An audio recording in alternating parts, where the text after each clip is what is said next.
What is going on, everyone? Welcome back to another episode of Yammie Noob. Today is going to be a fun one. We are taking a look at the differences between a true super sport motorcycle and the Yamaha R7. As many of you know, the Yamaha R7 is not exactly a super sport. It's a super sport styled motorcycle based on the Yamaha MT-07, and we're pitting it up against my own personal Daytona 675 track bike that was raced back in 2020 by yours truly. So let's get into it.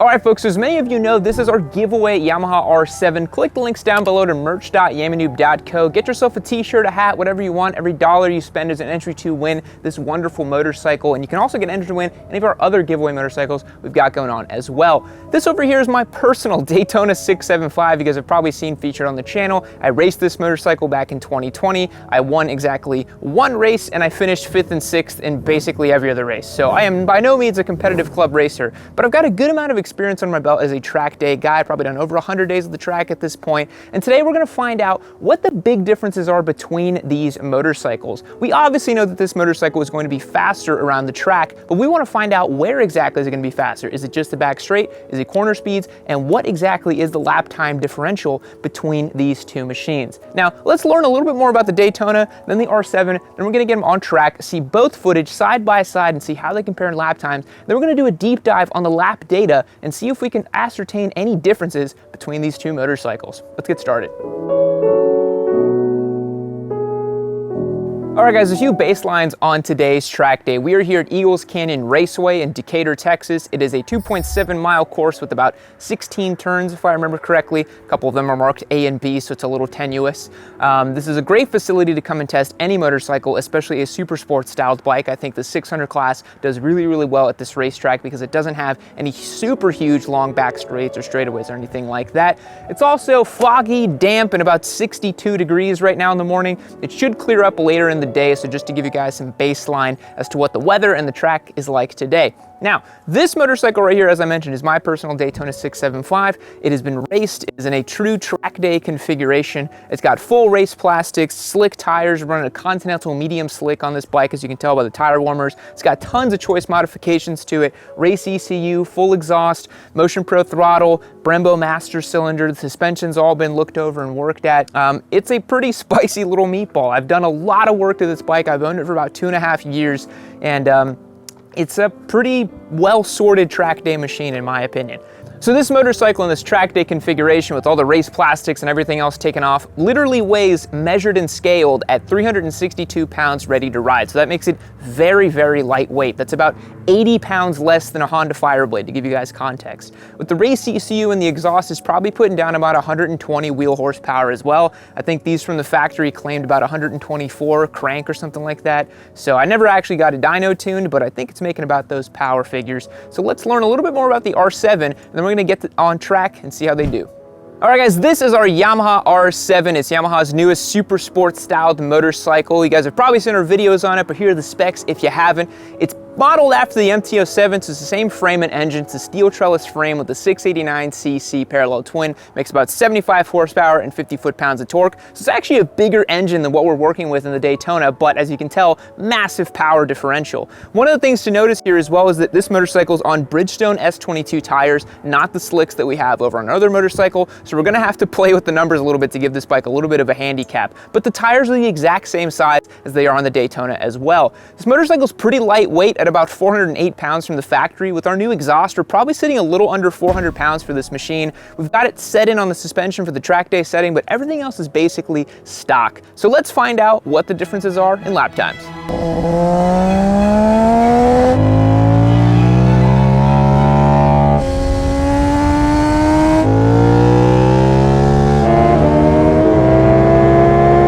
Folks, we are back here at Yammie Noob HQ dissecting the data and taking a look at the footage from our time with the Daytona 675 and the R7 on track. So everyone wants to know, what was the times? What were the times? What was the difference in lap times between these two motorcycles? And the R7, the best I could do on that specific day was a 214.4, and the best I could do with the Daytona was a 209.2. Now that time on my Daytona is about 3 seconds off my personal best time of about a 2:06 at this racetrack. To give you guys some context, a really fast lap time at this track is about a 2:02. If you're doing low 2 minutes at ECR, you're like expert level club racer, super fast. So my times are almost there on my best days, but you know, this day it was a little damp in the morning. Tires weren't really up to spec. They were a little bit worn. I wasn't feeling that great. We could make excuses all day, but the best time I got on the Daytona was a 2:09.2. So we're looking at a differential today of about 5 seconds per lap, which those of you who don't race or don't do track days might think is not that big of a deal. You're like, oh, it's only 5 seconds less with 50 more horsepower. But that makes a big difference over even like a 7-lap race, right? You're talking 35 seconds difference over 7 laps. Just count that out at home and you'll see what a big difference that can make over laps. But now let's jump over to the computer, let's look at the laps and let's look at the data and see what we can ascertain from our time at the track. All right guys, so this lap right here, I'm gonna start it right before where the data is showing. So the data can see it starts tapering off in speed here. So right over here on the left is miles per hour and on the bottom is time, obviously. The red line indicates the Daytona and the green line indicates the R7. This is a very bare bones. We're just looking at GPS indicated speed today. We don't have advanced telemetry, you know, overlaid over the computer and the camera and all that stuff. It's a little bit more bare bones, but let's take a look. So we start off our lap here. We're gonna decrease in speed as we approach turn 1 at Eagles Canyon.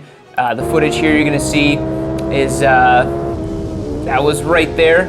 First braking zone, we're starting to taper off speed. You see the Daytona reached about 115 miles per hour there. R7 started tapering off speed at 107 miles per hour. As we tip into turn 1 here, taking pretty similar lines with both bikes, they're looking pretty identical, obviously.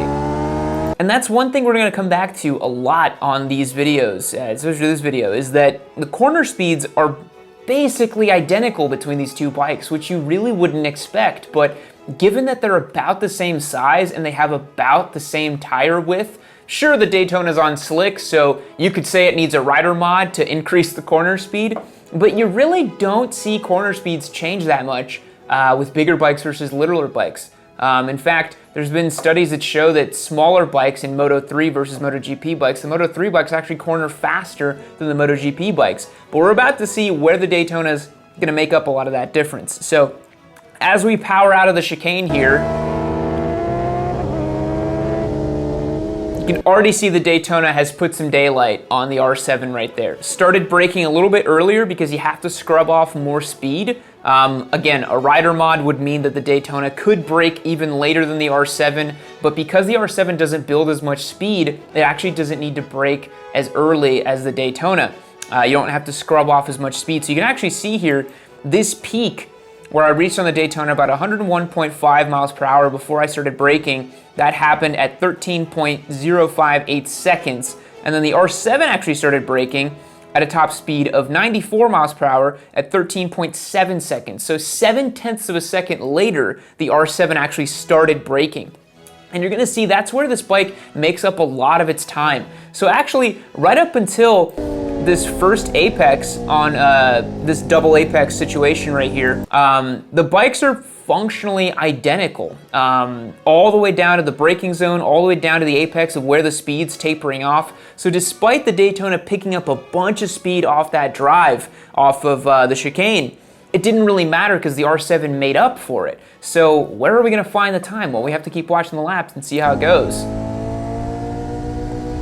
So we see here, both bikes, they hit that apex pretty much at the same time, which is pretty crazy. So all the way up until turn 4 at Eagles Canyon, these bikes are the same pretty much. So now's where you're seeing some difference. The Daytona now, with the corner speeds increasing a little bit and able to get a little bit more drive, you can even see in the data here, it's carrying more speed through that sector.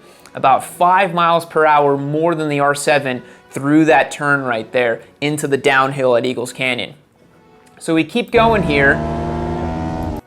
Top speed there before tipping it into that apex was 85.2 miles per hour for the Daytona, 79.2 for the R7.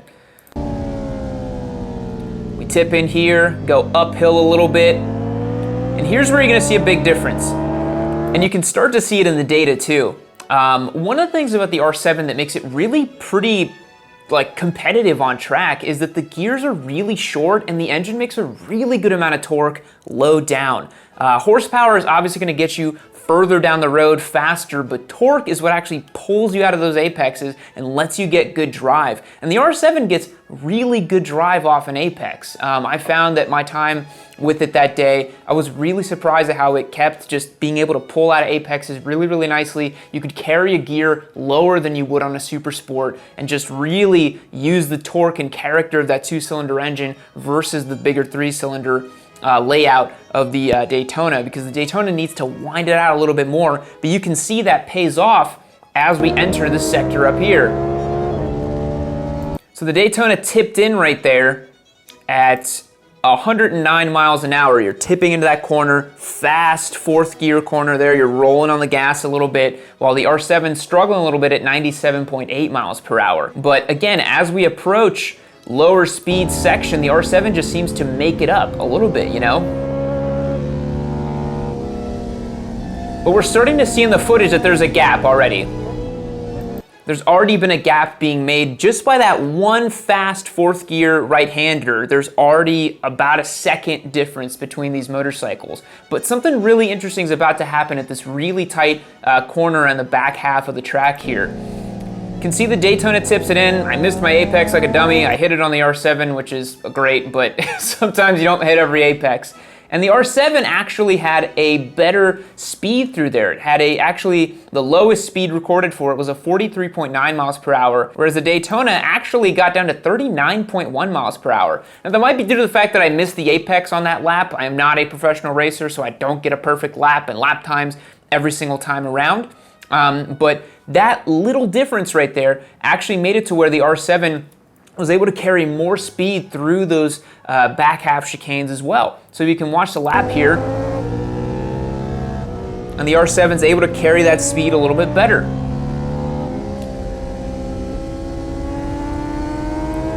Now before we hit the back straight here, which is where you're gonna see a huge chunk of time being made, you can see that the R7's corner speed between the right, left sections back there, it's basically the same as the Daytona. And so once we hit the back straight here, this is where we're really gonna see the difference being made. So let's watch this.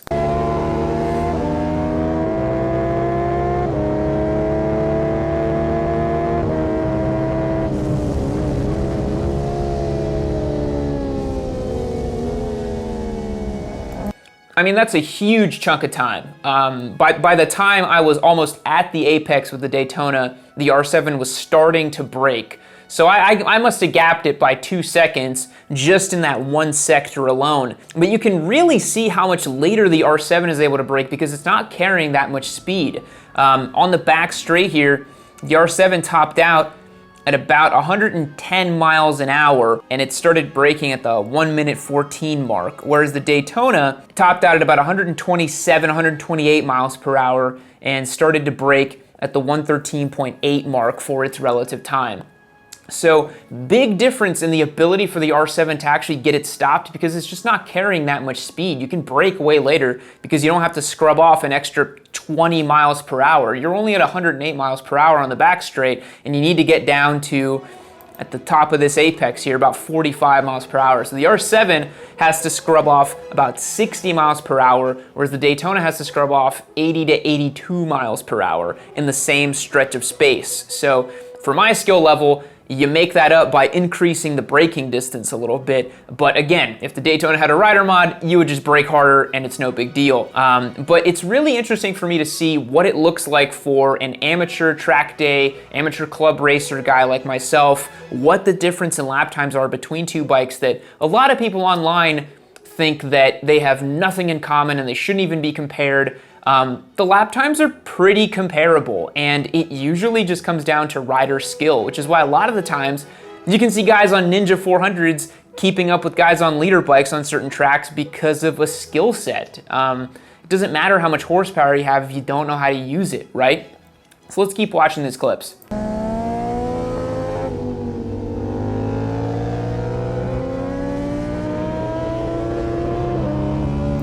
So right there, I mean, it's the same story. Anywhere that the Daytona can open up a little bit, it can just carry more speed and it just builds a gap because it's literally just picking up, in this case, another 6 miles per hour between corner to corner. For you guys who are getting started with track days, maybe the entry-level kind of rider, you will start to notice that all of the time, and I mean all of the time that you are having trouble finding is found between the corners. It is not corner speed. Unless you're really green and you really don't know how to hit corners yet, all of your time is just going to be found by dedicating yourself to holding it wide open between your corners and stitching those points together. That's where you find all of the time. That's where I found all of the time myself, personally.